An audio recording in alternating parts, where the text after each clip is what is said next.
akan melanjutkan pembicaraan kita.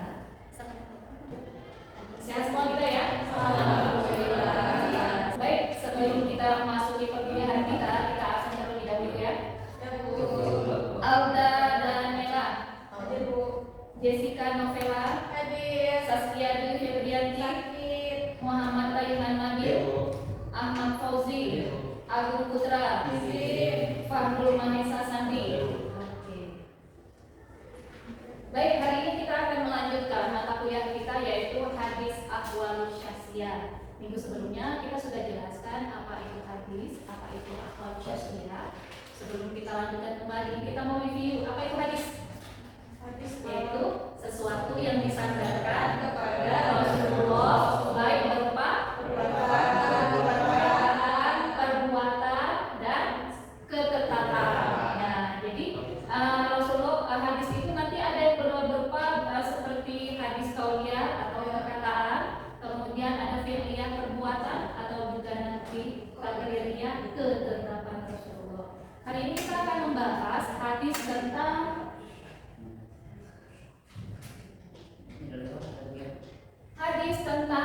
kriteria calon pasangan. Di ruangan ini ada yang menikah? Belum. Ya. Insya Allah akan menikah, tapi tunggu dulu, jangan sekarang. Sekarang belajar dulu, cari ilmu banyak-banyak, cari pengetahuan khususnya tentang rumah tangga. Karena menikah itu tak seindah yang kita bayangkan, tapi tak sesulit pula yang kita pikirkan. Nah, untuk mendapatkan rumah tangga yang sakinah, mawaddah warahmah, dimulailah dari kriteria calon pasangan. Apa maksudnya? Kalau yang laki-laki tentu bagaimana kriteria calon istri saya, yang perempuan bagaimana kriteria calon suami saya. Nah, ini ada diatur di dalam salah satu hadis. Hadis nanti akan kita jelaskan ya. Nah, ada tujuan dari materi kita pada hari ini adalah mahasiswa mampu membaca, memahami, menjelaskan dan menghafal teks hadis yang berbahasa Arab, khususnya di bidang hukum keluarga Islam. Namanya juga hadis, tentu Anda harus mampu membacanya karena dia kan teks bahasa Arab ya. Kemudian setelah dibaca, dipahami dari terjemahannya, tentu nanti kita akan memahaminya apa maksud hadis tersebut. Kemudian setelah memahaminya, diharapkan Anda semua mampu menjelaskan apa yang dimaksud dalam hadis tersebut. Selanjutnya Anda harus hafal hadis ini. Karena apa? Walaupun di masyarakat nggak akan bertanya tentang hafalan hadisnya, tetapi paling nggak kita sebagai Anda atau kita sebagai mahasiswa jurusan hukum keluarga Islam harus tahu apa hadis yang berkenaan dengan kriteria calon pasangan tadi, khususnya di bidang hukum keluarga. Karena materi kita atau mata kuliah kita tentang hadis ahwalus syakhsiyah, tentu hadisnya semua berkaitan dengan hukum keluarga. Berikutnya ada juga nanti tujuannya di dalam CPNK itu, setelah nanti Anda membaca, memahami, bisa menjelaskan, dan Anda juga sudah hafal hadis tersebut, Anda nanti saya harapkan mampu mendiskusikan hadis tadi. Nah, apa saja poin-poin penting dalam hadis yang akan kita bahas itu, Anda mampu menjelaskan dan mendiskusikannya, khususnya hadis tentang kriteria calon pasangan. Selanjutnya, apa hadis yang berkaitan dengan kriteria calon pasangan tersebut? Di dalam salah satu hadis dijelaskan, haddatsana Musaddad, haddatsana Yahya an Abdillah qala haddatsani Sa'id bin Abi Sa'id an abihi Hurairah radhiyallahu anhu an Nabi sallallahu alaihi wasallam qala tunkahul mar'atu li arba'in. Tunkahul mar'atu li arba'in, limaliha wali hasabiha walidiniha walijamaliha walidiniha fasfar bidhati bidini taribat siyadaka. Telah diceritakan kepada kami Musaddad, telah menceritakan kepada kami Yahya dari Ubaidillah, ia berkata, telah menceritakan kepada Sa'id bin Abu Sa'id dari bapaknya dari Abu Hurairah radhiyallahu anhu dari Nabi Shallallahu Alaihi Wasallam, beliau bersabda, dan ini termasuk hadis qauli. Nah, beliau bersabda, wanita itu dinikahi karena macam atau kriteria. Yang pertama karena hartanya, yang kedua keturunannya, yang ketiga kecantikannya, yang keempat karena agamanya. Dan pilihlah karena agamanya, niscaya kamu akan beruntung. Hadis Sahih Bukhari. Nah, di situ diriwayatkan oleh hadis Sahih Bukhari dan Muslim. Ini panjang sekali. Yang panjang ini namanya adalah perawi. Perawinya ini. Perawi di sini tidak ada perawinya. Oke. Saudara sekalian, dalam hadis ini tadi dijelaskan bahwa ada 4 kriteria dalam memilih calon pasangan. Walaupun dalam hadis tadi dijelaskan tungkahul mar'atu, wanita itu dinikahi karena empat. Tetapi ini bukan hanya hadis ini untuk laki-laki cari istri, tetapi perempuan atau kita yang perempuan Anda dalam mencari suami juga berlaku hadis tadi. Walaupun dalam hadis dikatakan tungkahul mar'atu, wanita itu dinikahi karena empat, tetapi untuk yang Anda dalam mencari calon suami, laki-laki itu dinikahi karena empat. Yang pertama, melihat karena hartanya. Kita nggak menafikan, pasti kita butuh duit. Karena apa menikah itu nggak kenyang dengan makan cinta. Nggak kenyang cinta itu hanya beberapa bulan saja. Nah, apalagi nanti kalau misalnya si istrinya itu sudah mulai hamil, kemudian melahirkan, banyak butuh biaya, maka suami siap-siap ekstra mengeluarkan biaya banyak. Nah, jadi kalau seandainya kamu atau Anda cari istri yang punya hartanya, atau misalnya pekerjaannya udah mapan, atau sebahagian orang harus ada NIP-nya, NIP-nya, artinya apa? Kata tetap dibutuhkan dalam rumah tangga. Boleh nggak kita menikahi seseorang itu dengan melihat hartanya? Boleh, boleh. Karena apa? Kita butuh duit dalam rumah tangga. Yang kedua, karena kecantikannya. Kalau pepatah mengatakan dari mata turun ke hati, pasti orang-orang yang normal, kita yang normal, ketika melihat seseorang pasti lihat cantiknya dulu, gagahnya dulu. Nah, kira-kira bisa nggak ya? Nggak malu-maluin nggak ya kalau dibawa kondangan? Pasti kita akan melihat kecantikan atau wajahnya dulu. Yang ketiga, karena keturunannya. Maaf ya, di sini ada yang keliru saya buat. Keturunannya, kita pasti bahagia nih kalau calon suami atau calon istri kita itu siapa calonnya? Oh, ada 4 ini. Atau misalnya, oh calon kita itu, calon istrinya itu adalah cucunya rektor, pasti kita bangga. Tidak dinafikan, pasti kita bangga sekali. Tapi ingat bahwa keturunan bukan utama atau bukan jaminan dalam kita mencari pasangan kita. Yang keempat, agamanya. Yang keempat adalah agamanya. Dia hadis berikutnya dijelaskan, fasfar bila bidini kadibat siadada. Pilihlah karena agama, karena kamu akan beruntung. Apa maksudnya? Kalau kita memilih calon pasangan kita karena agamanya, orangnya baik, akhlaknya oke, ibadahnya luar biasa, pasti calon apakah suami atau istri sedikit banyak akan mengikuti. Apalagi Anda calon imam, Anda tentu harus membimbing istri. Nah, dalam ayat ini bilang ar-rijalu qawwamuna 'alan nisa. Laki-laki pemimpin untuk istri. Jadi karena Anda pemimpin, Anda harus ngasih contoh yang baik untuk istri Anda, untuk anak-anak Anda. Dan Anda nanti calon istri juga pemimpin. Karena apa? Dalam hadis lain dijelaskan kullukum ra'in wa kullukum mas'ulun an ra'iyatihi. Setiap kita semuanya adalah pemimpin.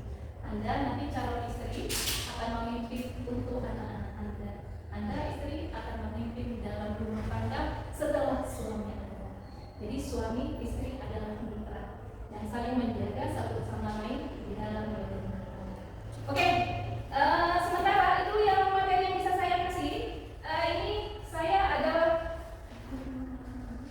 tugas hadis ini hadis yang harus Anda pelajari. Ada 3 kelompok kita bagi. Silahkan Anda pahami dulu hadis tersebut, kemudian Anda baca, lihat artinya, dan Anda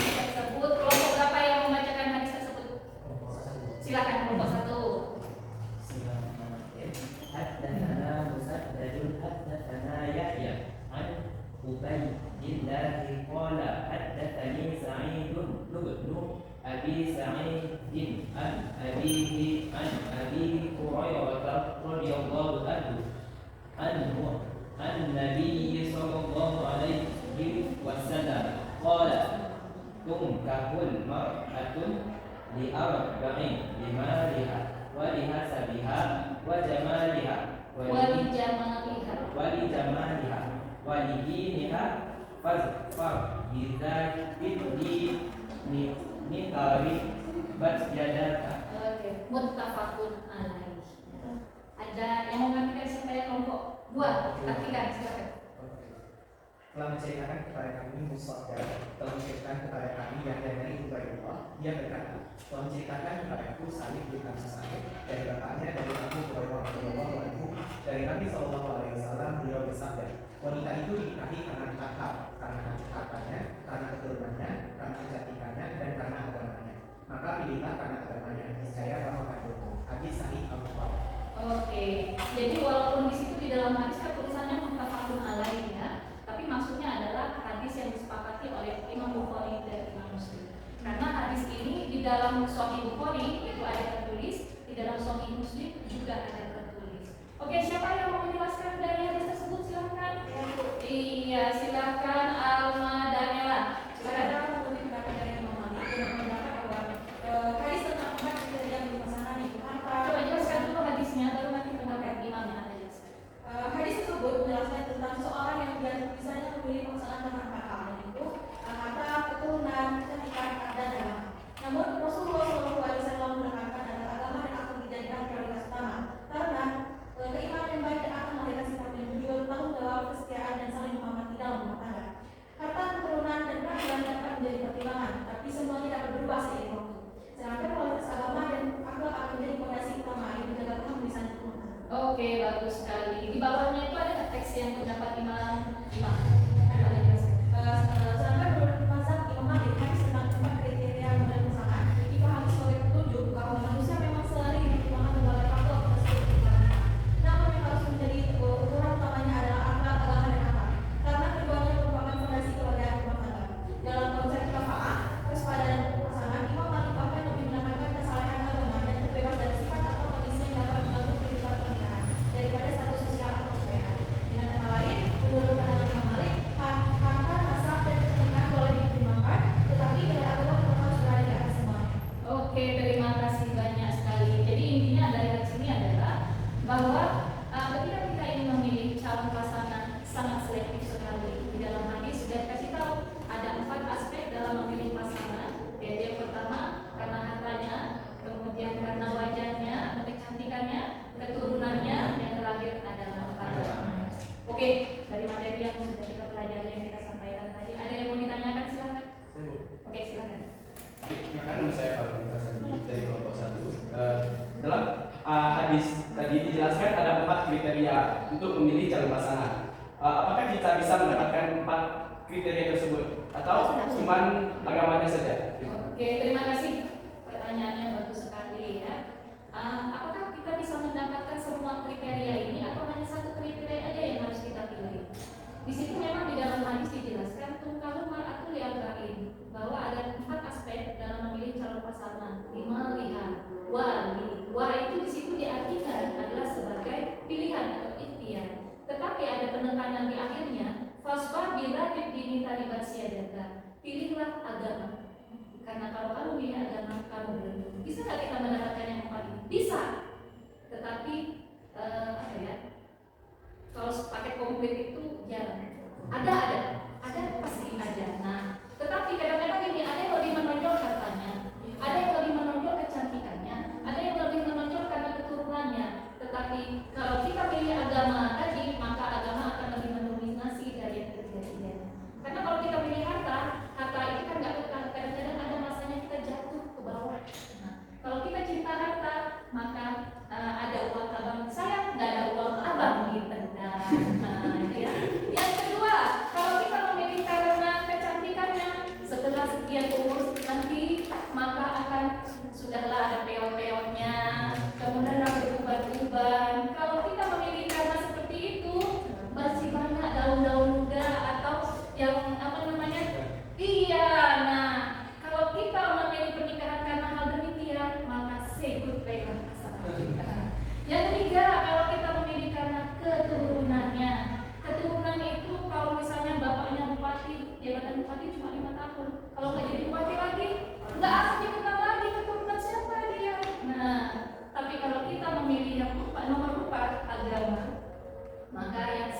2, 3 ini bisa diakomodir sama agama. Walaupun dia udah tua, tapi cintanya tetap luar biasa. Walaupun dia sudah tak ada masalah jatuh misalnya, nah tetapi dia tetap mendampinginya.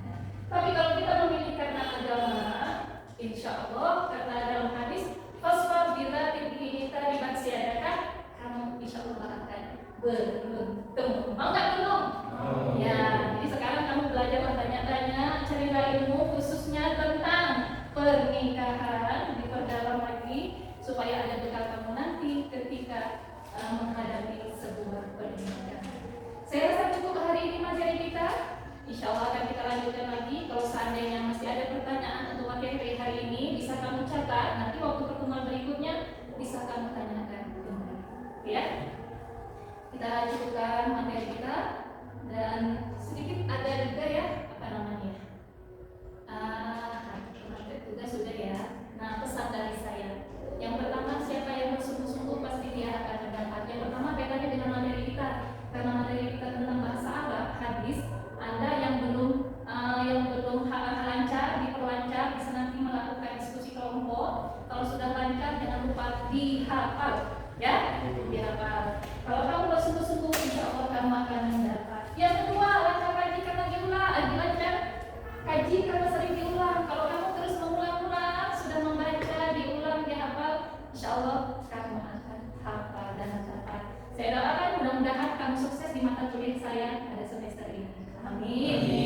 Ya, demikianlah perkuliahan kita pada hari ini.